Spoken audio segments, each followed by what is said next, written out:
All right, Ranik, I'll request you to kindly stay on with me on the broadcast as we are also getting crucial updates tracking from the Arjakar Medical College rape and murder case, where the Sealduck Court in Kolkata at 12:30 p.m. tomorrow will pronounce the quantum of sentence to be served by the rape convict of the Arjakar rape and murder case, Sanjay Roy. Before this sentence, the mother of Sanjay Roy has said that she has no objection with the hanging of her son and that God will ensure justice for her family. In the history of India, only 4 cases have led to the hanging of convicts when it comes to rape and murder, be it the Nirbhaya case in 2012 or the Kanta Prasad Tiwari hanging in 1997. Executions have been rare, but the swift conclusion of this trial in just 57 days has raised hope. But the family of the victim says that they want further inquiry to conclude quickly. Is that possible is what we examine next. Victim's father has spoken on Sealduck Court to pronounce the quantum of sentence in the Arjakar rape murder case today, stating that the convict Sanjay Roy tried to speak on Saturday. The court asked him to speak on Monday. They don't know what he will say. He's a criminal. There are other people involved with him. He should get the harshest punishment. Let's listen in. इतना दिन से वो हम कुछ बोलेंगे करके आ रहा है। आज फिर उसको मौका दिया गया उसको बोलने के लिए। शनिवार भी उस कोशिश किया था बोलने का, उन्होंने बोला सोमवार में आइए, आपका जितना बात है सब सुनेंगे। वो क्या बोलेंगे क्या नहीं बोलेंगे हमको मालूम नहीं, और आज बोलने से क्या फायदा होगा उसका भी मालूम नहीं। 104 क्वेश्चन उसको किया था पहले दिन, जिसको उस पूछताछ किया था, लेकिन उन्होंने कुछ नहीं बोला। जो जज को जो क्वेश्चन किया था उसको आपने जो आंसर दिया है वो ठीक आंसर उन्होंने नहीं दिया। क्या लगता है जैसे पुलिस का वहाँ घेराटोप में रहता है, संजय को ले जाने के बाहर करने के लिए इतना गाड़ी लगा के रखता है, क्या छुपाना चाहते हैं? क्या छुपा? नहीं कुछ नहीं, संजय क्रिमिनल है और भी इसका साथ जुड़ा हुआ है। लगता है को पहले से ही तो जो पहले जुड़ा हुआ है उसको आड़ाल करने का कोशिश कर रहा है प्रशासन, और वही चल रहा है।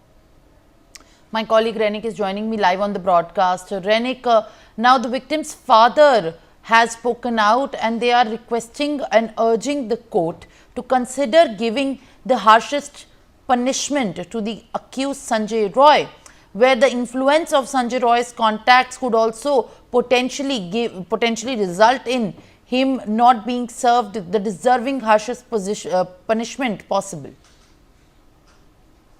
हाँ, एकदम देखिए, आरजीकर मेडिकल कॉलेज का रेप एंड मर्डर मामले पर आज जब दोपहर 12:30 बजे शियालदा कोर्ट की तरफ से पनिशमेंट प्रोनाउंस किया जाएगा, सेंटेंस प्रोनाउंस किया जाएगा, ठीक उसी दिन सुबह जो विक्टिम का परिवार उनके तरफ से ये पूरा मामले पर कड़ी से कड़ी सजा देने का जो डिमांड रखा गया है। मगर दूसरी तरफ परिवार का उम्मीद है कि ये पूरा इन्वेस्टिगेशन जिस तरीके से सीबीआई कर रहे हैं वो देखते हुए सीबीआई फर्दर इन्वेस्टिगेशन जल्द से जल्द खत्म करेगा, और ये पूरा घटने में संजय रॉय के साथ और जो लोग शामिल है और कोई शामिल है कि नहीं उस बारे में पूरा जो इन्वेस्टिगेशन वो कंप्लीट करने के बाद ही फाइनल जो चार्जशीट वो सीबीआई जल्द से जल्द सबमिट करेगा।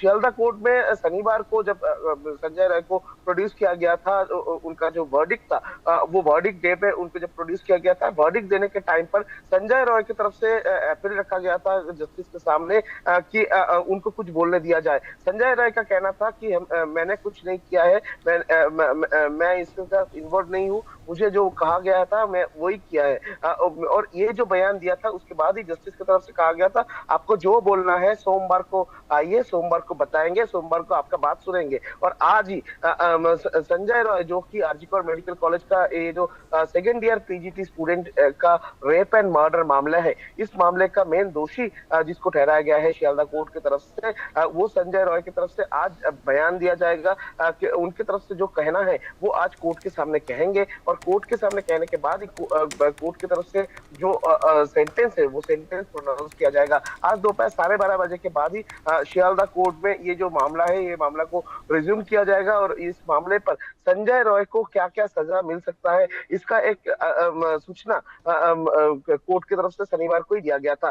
कोर्ट के जस्टिस की तरफ से संजय को कहा गया था कि जो धाराएं उनके ऊपर लगाया गया है, धाराएं 64, धाराएं 66, धाराएं 130 का एक, ये तीनों धारा में मिनिमम उनका जो उम्र कैद सजा हो सकता है और उसके साथ साथ उनका फांसी का सजा भी हो सकता है, ऐसा कोर्ट की तरफ से कहा भी गया था। कोर्ट की तरफ से यह स्पष्ट कर दिया गया था कि धाराएं जो 64 है उसमें उनको 10 साल से 25 साल तक जेल हो सकता है। धाराएं जो 66 है और धाराएं जो 130/1 है, ये दो धाराएं में उनको उम्र कैद भी हो सकता है या तो फांसी का सजा भी हो सकता है। और इसको देखते हुए जो विक्टिम का परिवार है, ये उम्मीद लगा के बैठे हैं कि आज शियालदा कोर्ट की तरफ से ऐसा कुछ सजा सुनाया जाएगा जो सजा देखते हुए इस तरीके का जो मुजरिम और इस तरीके का जुर्म करने में साहस ना पाए, इसके ऊपर ही आज पूरा परिवार का नजर है। सिर्फ परिवार का नजर नहीं, परिवार के साथ पूरा देश का नजर आज शियालदा कोर्ट के ऊपर बने हुए हैं, क्योंकि शियालदा कोर्ट में दोपहर 12:30 बजे जो सेंटेंस प्रोनाउंस किया जाएगा, वो सेंटेंस प्रोनाउंस के ऊपर ही सबका सब लोग उम्मीद लगा के बैठे हैं। क्योंकि आरजीकर मेडिकल कॉलेज का ये इंसिडेंट के बाद जिस तरीके से प्रोटेस्ट भड़का था, जिस तरीके से लगातार देश भर में प्रोटेस्ट देखने को मिल रहा था, वो प्रोटेस्ट जो अलग कर रहे थे, वो लोग अभी उम्मीद लगा के बैठे हैं कि आरजीकर मेडिकल कॉलेज का ये इंसिडेंट में जो मेन दोषी है, जो मेन एक्यूज है, मेन दोषी जिसको ठहराया गया है, उनको कड़ी से कड़ी सजा मिले। और यही उम्मीद लेकर आज सब लोग शियालदा कोर्ट के ऊपर नजर रख के बैठे हैं। Renik, I'll request you to kindly stay on with me as I'm also getting more updates as far as the Session Court in Kolkata will pronounce the